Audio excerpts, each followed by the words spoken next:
안녕하세요. 남간사관학원의 남간입니다. 오늘은 이전 영상에 이어서 최근 국가고시 3회분에 출제가 되었던 문제 위주로 기초간호학 개요 파트를 설명드리도록 하겠습니다. 오늘의 첫 번째는 자율신경계 반응이에요. 자율신경계는 말초신경계에 속하고 심근, 내분비샘 등을 통제하여 내부 환경을 일정하게 유지하는 중요한 역할을 합니다. 대표적으로 교감신경계와 부교감신경계로 나눌 수 있고 두 개의 신경계는 기량작용이 있다. 반대죠. 쉽게 얘기하면. 그러면 교감신경계는 어떨 때 활성화되느냐? 긴장된 자극이 주어졌을 때, 그거에 예를 들면 급성통증, 공포 등의 상황일 때 여러분 반응하는 자율신경계예요. 그럼 여러분이 공포 영화를 볼 때 어떤 반응이 나타나는지를 생각하시면 교감신경계 자극 시 반응들이 나와요. 여러분이 눈이 동그래지죠. 공포 이게 겁에 잔뜩 질렸을 때 입안이 바짝바짝 말라요. 침이 분비가 안 돼서. 그리고 심박수가 쿵쾅쿵쾅 뛰고 증가하죠. 이때는 소화할 때가 아니죠. 소화가 억제됩니다. 방광근이 이완돼서 소변을 볼 수가 없어요. 소변 배출이 잘 안 되는 거죠. 방광근이 수축이 돼야, 그리고 요도관략근이 열리면서 소변이 배출되는 거죠. 기도가 확장이 됩니다. 그리고 혈관 수축을 하게 되면 당연히 혈압이 상승하겠죠. 그리고 여러분 공포영화 볼 때 보시면 식은땀 많이 나시죠? 발한이라고 합니다. 그러면 어렵게 외우지 마시고 이 교감에서 따서 여러분이 학교 다닐 때 물론 다 모범적인 생활을 하셨겠지만 주변에 불량 학생들도 있으셨을 거 아니에요. 그렇죠? 그럼 불량 학생들이 학교에서 가장 많이 하는 불량한 행동이 흡연이죠. 흡연하다가 교감 선생님한테 걸렸다고 생각해 보세요. 여러분 딱 상상을 해 보세요. 저 멀리서 교감 선생님이 여러분한테 야, 너희들 뭐 하는 거야? 딱 이랬을 때 생각해 보세요. 어떤 반응이 오는지. 침이 바짝바짝 마르죠. 아까 말씀드렸던 이런 증상들이 옵니다. 심박수 증가해요. 눈 동그래져요. 그리고 소변이 나오지 않습니다. 방광근이 이완돼서. 이때 여러분의 선택지는 두 가지예요. 그렇죠? 가만히 서서 벌벌 떨고 있거나 도망가거나.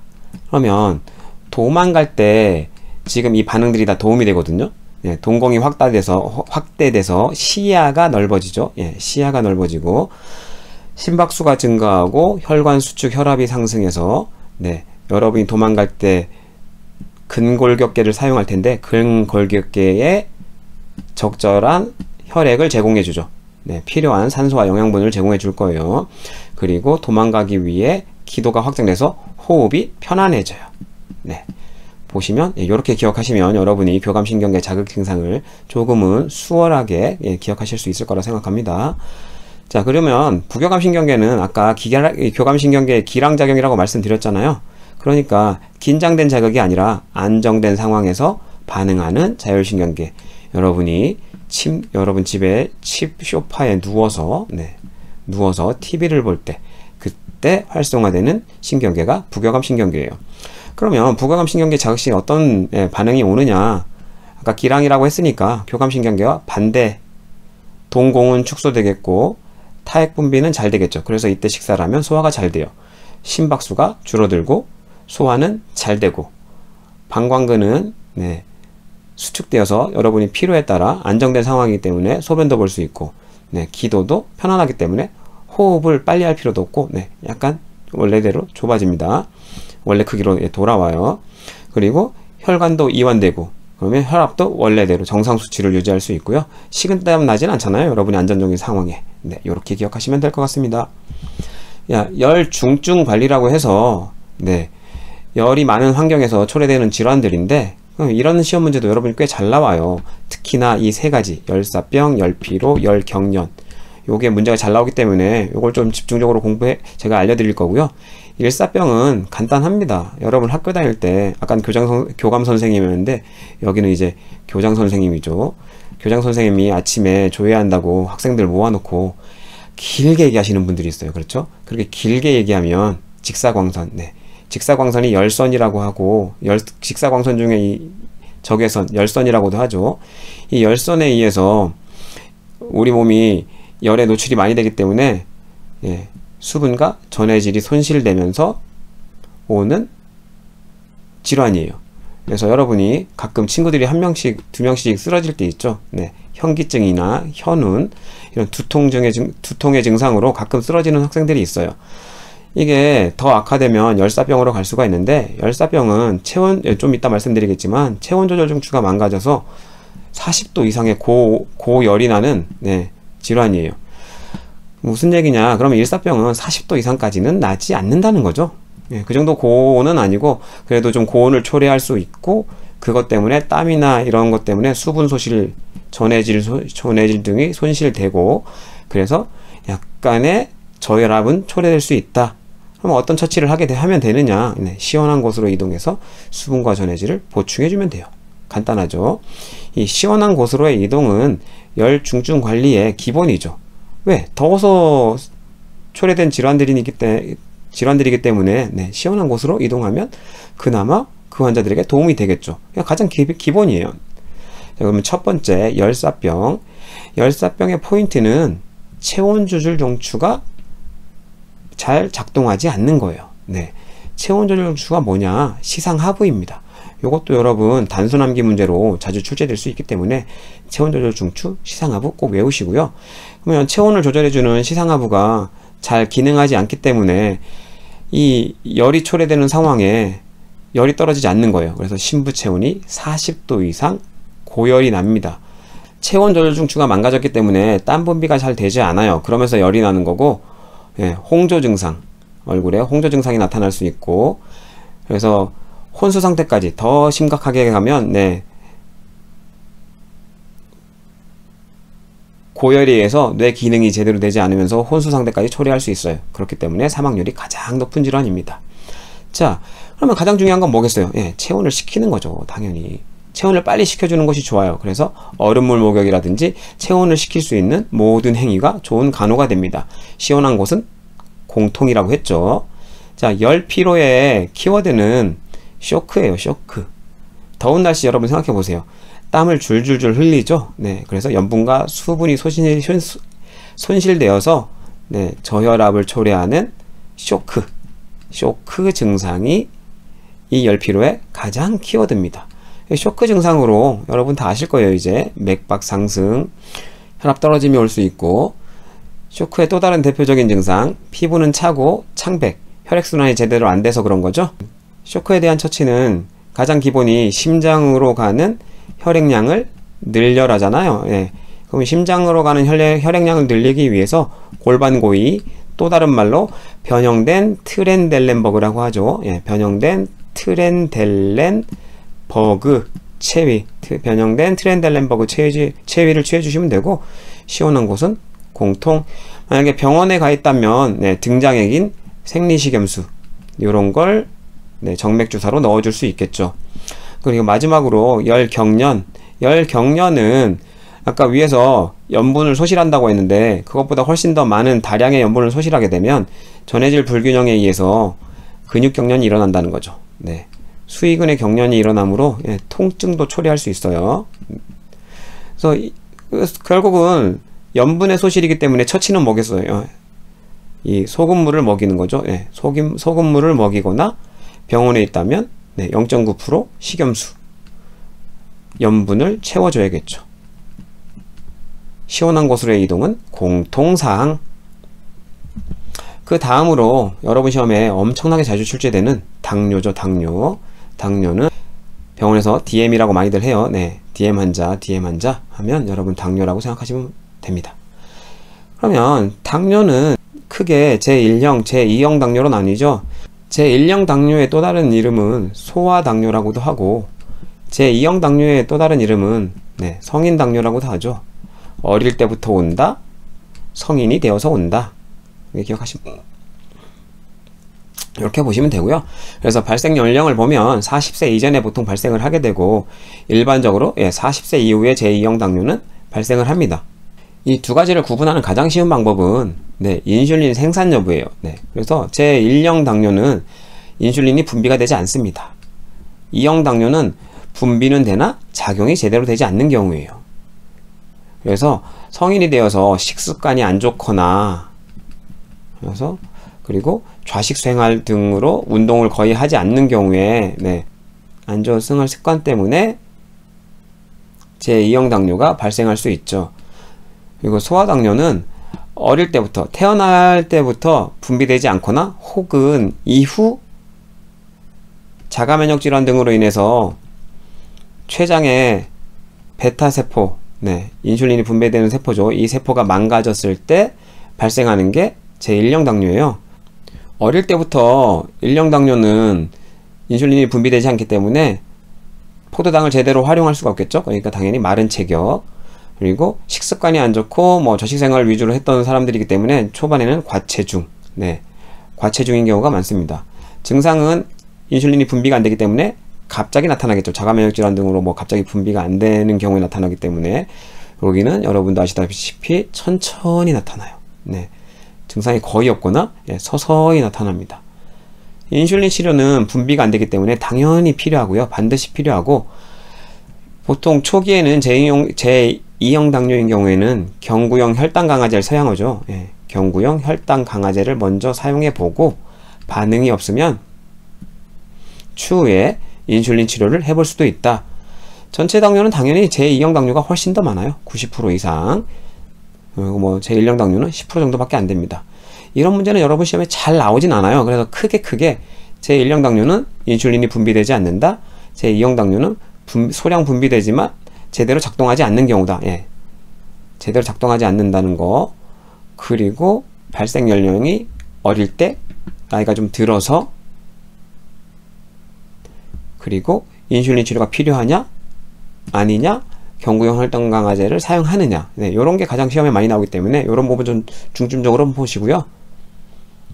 그럼 당뇨에 대해서 더 알아봐야 되겠죠. 아까 앞에서 설명드렸어요. 자가면역장애, 베타 세포가 망가져서 온다고.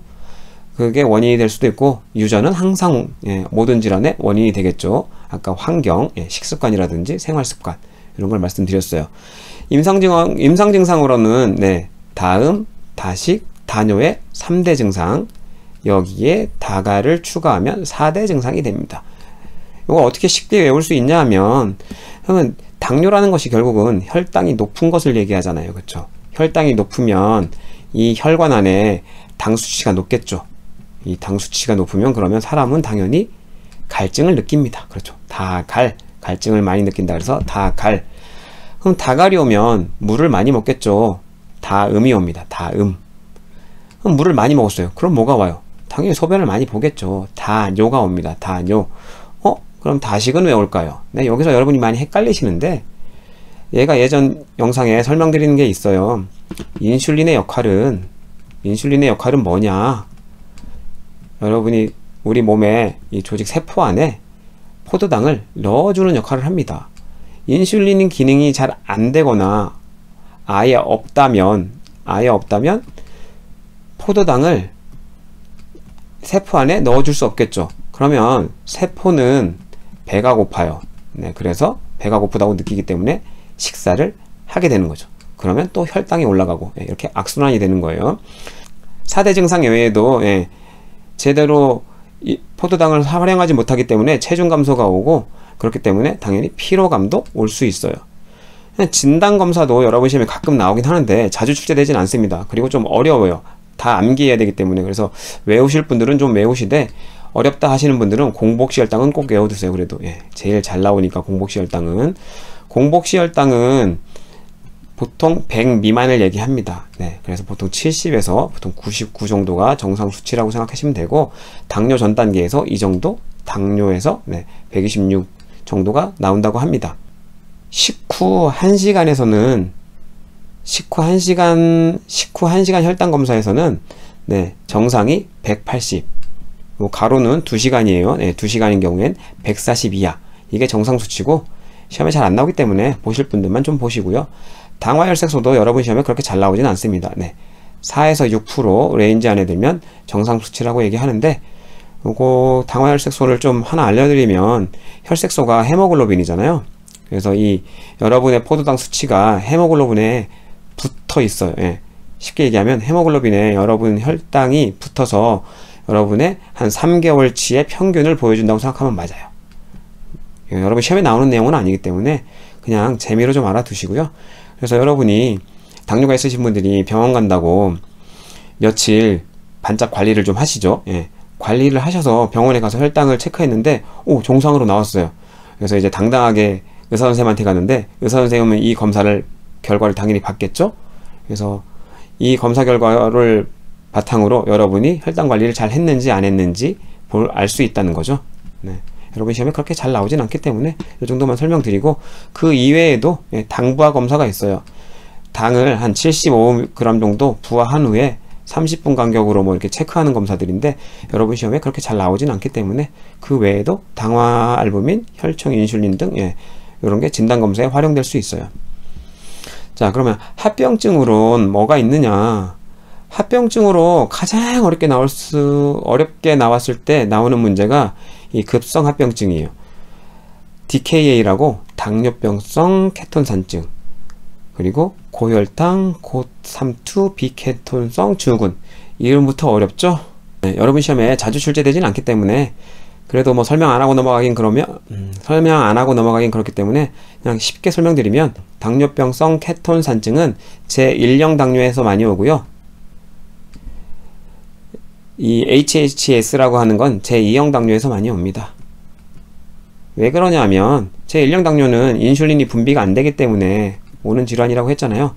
그래서 인슐린이 분비가 안 되면서 에너지원으로 지방을 쓰게 되죠. 예. 지방을 쓰게 되면 지방에서 쓰고 남은, 뭐 쉽게 얘기하면 찌꺼기라고 하는 게 케톤이에요. 예. 이 케톤. 그래서 케톤이 우리 몸에 많아지겠죠. 네, 요게 많아지게 되면 우리 몸이 대사성 산증 상태가 된다. 그래서 대사성 산증 상태가 된다. 대사성 산증 상태의 혈당이 높은 상황을 당뇨병성 케톤 산증이라고 합니다. 이 정도만 설명드리고요. 이 고혈당, 고삼투 비케톤성 증후군은, 여기는 인슐린이 그래도 어느 정도 분비가 되잖아요. 그렇기 때문에 지방을 분해해서 케톤이 나오진 않아요. 그래서 케톤이 나오지 않는다는 게 포인트고, 케톤이 나오지 않지만 뭐 감염이라든지 여러 문제 때문에 인슐린이 제대로 작용하지 않아서 혈당이 엄청 높게 측정이 됩니다. 혈당이 뭐 500, 600까지 올라갈 수 있어요. 그러면 삼투압이 올라가겠죠. 삼투압이 올라가서 엄청나게 많은 수분이 혈관 내로 들어와요. 소변으로 빠져나가요. 그래서 저혈압 이슈가 굉장히 큽니다. 이 정도만 설명드릴게요. 자, 이 당뇨의 합병증은 크게 미세혈관 합병증, 대혈관 합병증으로 나뉘어요. 어렵게 생각하지 마시고, 당뇨가 오면 피가 끈적끈적해진다 기억하시고, 끈적끈적해짐으로 인해서 미세혈관이 막히고 대혈관도 막힌다, 이렇게 기억하시면 엄청 쉽습니다. 그래서 망막에 있는 모세혈관이 막히고 터지고 신생혈관이 만들어지고 이러면서 초자체 출혈, 망막 박리 등이 일어나요. 이렇게 일어나게 되면 최종적으로 망막이 변성이 오면서 시력을 상실할 수 있다. 이게 당뇨 망막병증입니다. 그 다음 이 미세혈관 합병증에 당뇨 신질환이 있는데, 뭐 같은 맥락으로 신장의 사구체가 망가지게 되면서 결국은 사구체의 역할이 여과 기능이 있는데 여과가 제대로 안 되겠죠. 빠져나가야 되지 않아야 할 애들이 빠져나가면서 오는 신질환, 당뇨 신질환이라고 해요. 미세혈관 합병증은 여러분 시험에 그렇게 많이 출제되진 않았던 것 같아요. 그래서 여러분 공부하시려면 그래도 당뇨성 망막병증, 요거는 그래도 좀 나왔었던 것 같으니까 요런 건 좀 기억해 두시면 좋으실 것 같아요. 그리고 대혈관 합병증은 결국은 아까 미세혈관이 아니라 큰 혈관이 막힌 거예요. 그래서 심장동맥 질환, 요거는 또 다른 말로 관상동맥 질환이라고 할 수 있겠죠. 그리고 뇌혈관 질환, 그리고 말초혈관 질환, 이런 질환들이 초래가 되는, 막혀서 오는 질환들이 초래가 된다는 거죠. 이것도 시험에 많이 나오지는 않았었던 것 같습니다. 그래서 참고해 주시면 되고, 당뇨병성 신경병증은 결국은 이 당뇨를 오래 앓게 되면 말초혈관 질환이나 이런 여러 질환 때문에 이런 신경도 좀 무뎌져요. 그래서 말초신경병증은 여러분 발 관리와 관련돼서 시험 문제 좀 잘 출제될 수 있겠죠. 특히 하지에 신경병증이 초래돼서 이 하지에 감각이라든지 이런 것들이 둔해지고 뭐 통증 이런 것도 올 수 있고, 여러 가지 감각 변화라든지 이런 신경성 변화가 와요. 그런 것 때문에 여러분 발 관리가 여러분 이 당뇨에서 무엇보다 중요하죠. 발 관리 추후에 설명드릴 거고요. 자율신경변증은 결국은 자율신경계에 영향을 미쳐서 자율신경계가 제대로 작동하지 않는다는 얘기이기 때문에 그 정도 알아두시면 될 것 같아요. 시험에 그렇게 자주 출제되진 않습니다. 자, 이 당뇨에서 가장 위험한 게 어떻게 보면 이 저혈당증이에요. 왜냐하면 위에 언급됐던 애들은 그래도 천천히 와요. 근데 이 저혈당증은 한번 오게 되면 생명도 앗아갈 수 있는 위험한 질환이기 때문에 정말 관리가 필요합니다. 당연히 인슐린 과다 투여가 되거나 식사를 안 하거나 운동을 너무 과다하게 했을 때 혈당 수치가 떨어지면서 오는 오는 질환이고, 혈당이 60 이하를 저혈당이라고 합니다. 혈당이 이렇게 떨어지게 되면 결국은 뇌가 포도당을 먹고 산다고 했는데 뇌 기능에 문제가 생기겠죠. 그래서 의식이 소실될 수도 있어요. 그러니까 굉장히 심각한 질환을 초래할 수 있겠죠. 자, 그래서 빨리 혈당을 올려줘야 되는데 의식이 있을 때는 먹을 수도 있기 때문에 단순당인 오렌지 주스라든지 사탕, 꿀물 등을 제공해주면 되고요. 의식이 없으면 먹일 수 없기 때문에 50%도 포도당을 정맥 내 투여를 하거나 인슐린의 기량작용에 있는 글루카곤을 투여하면 혈당을 올릴 수 있겠죠. 자, 그러면 이 당뇨에 대해서 좀 더 알아볼 텐데, 간호중재죠. 간호중재는 식이 조절이 가장 중요해요. 규칙적으로 식습관을 잘 챙겨줘야 되는 거고, 규칙적인 식사를 하는 식습관을 챙겨줘야 되고, 식이요법이 무엇보다 중요하죠. 단순당 같은 거는 혈당을 급격하게 빨리 올리기 때문에 절대로 안 된다. 그래서 현미라든지 잡곡밥 위주의 식사를 하셔야 돼요. 혈당을 천천히 올릴 수 있는, 그렇죠? 혈당을 천천히 올릴 수 있는 시기를 해야 되고, 고섬유질 시기 같은 것도 도움이 될 수 있겠죠. 고섬유질 시기. 왜냐하면 포만감을 줍니다. 포만감을 주고 혈당 상승을 천천히 시켜요. 왜냐하면 우리 몸에 섬유질을 분해할 수 있는 소화효소가 없기 때문에 소화가 굉장히 느려짐으로 인해서 혈당이 천천히 오른다. 그렇기 때문에 당연히 당뇨에 좋겠죠. 그러면 그리고 이제 약물로는 제2형 당뇨인 경우에는 경구형 혈당 강화제를 먼저 사용한다고 말씀드렸고, 인슐린, 제1형 당뇨나 악화된 2형 당뇨인 경우에는 인슐린도 사용해 볼 수 있겠죠. 인슐린은 냉장 보관해야죠. 그리고 인슐린은 속효성, 중간형, 장시간형 이렇게 나누기도 해요. 자, 무엇보다 중요한 발간호, 발간호에 대해서 알려드릴게요. 아까 신경병증이 하지에 많이 오면서 거기에 감각이 저하되기 때문에 발간호가 무엇보다 중요한데, 혈액순환도 문제가 생기기 때문에 발에 상처가 생기면 정말 심각하게 썩어 들어가거나 이런 증상도 생길 수 있기 때문에 이런 걸 예방하기 위해서 발간호가 엄청나게 중요합니다. 그래서 매일 발가락, 발을 관찰하고 발톱은 일자로 자르셔야 돼요. 엄청 잘 나오죠. 혹시라도 피부에 상처를 줄 수 있기 때문에 일자로 자르기, 그리고 편안하고 넉넉한 신발을 착용하고 꽉 끼는 양말을 피해서 혈액순환, 혈액순환을 조금이라도 잘 하자의 개념이라고 생각하시면 돼요. 상처가 나지 않도록 슬리퍼는 피해야 되고요. 당연히 맨발로 다니지 않아야 되겠죠. 따뜻한 물도 감각이 소실되어 있기 때문에 잘못하면 화상을 초래할 수 있어요. 그래서 따뜻한 물보다는 미지근한 물을 사용해서 씻는 것이 좋고, 하체 압박하는 거들이라든지 스타킹 레깅스, 이 아까 얘기했던 혈액순환과 같은 맥락으로 이런 것도 하지 않아야 한다는 거. 그래서 이 당뇨 환자의 경우에는 이 발간호를 강조를 해도 지나친 법이 없어요. 그래서 정말 중요하고요. 그래서 시험에도 자주 출제되기 때문에 꼭 기억해 두세요.